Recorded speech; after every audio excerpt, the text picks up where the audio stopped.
change in how it works. That's today's chat, and I hope you really enjoy it. So let's move forward. When we're born, we're a simple seed. We get two things to deal with: the environment and what's going on inside of us. We're very unaware of this, but we do know that we need to survive. And so this you is a survival mechanism. It's responding to the outer environment, whether it's temperature or food or people or smell or taste. Anyway, it moves on. Our family becomes that environment because they're the only witness we have to the environment. But this you inside stays same, trying to work out what's the best way to function in amongst its environment. The world starts to become real, and then we, again, are still trying to work out how to survive and be a human being in this environment. But now we're starting to see that the world is bigger than our family. It grows. Then it moves. Suddenly, at some stage, what people want becomes a question mark, and it becomes the rains and the fertilizer that comes to this you that we're trying to nurture down here becomes complex, because what people want, and whether they get it or not, becomes a question mark about you. We still want to survive, we still want to be ourselves, we still want to have some form of security, but what people want starts to complicate it, and then it moves to another. What your family wants starts to become some impact on you.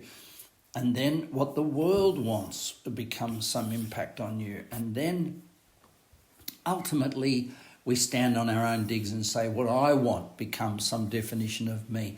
But we're still trying to appease this internal mechanism of got to and to love to. We're still trying to appease this the roots, can you call it that, of ourself. And even though now we've got two minds, we've got two halves of our brain functioning to try, it's not a bum, by the way, this is two halves of our brain trying to function and compete with each other for attention. What we want and how we feel become competitive.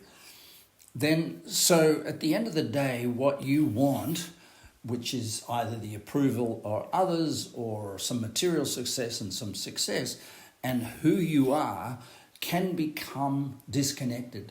And then sometimes we think if we get what we want, we will be who we are.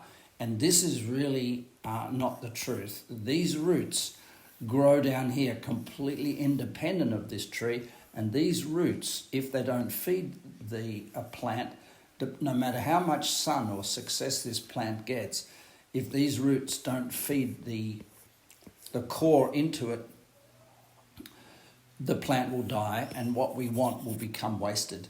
So creating a really strong and powerful sense of who you are, independent of what you want, becomes a really important part of life. You can see as the student is ready, the teacher appears.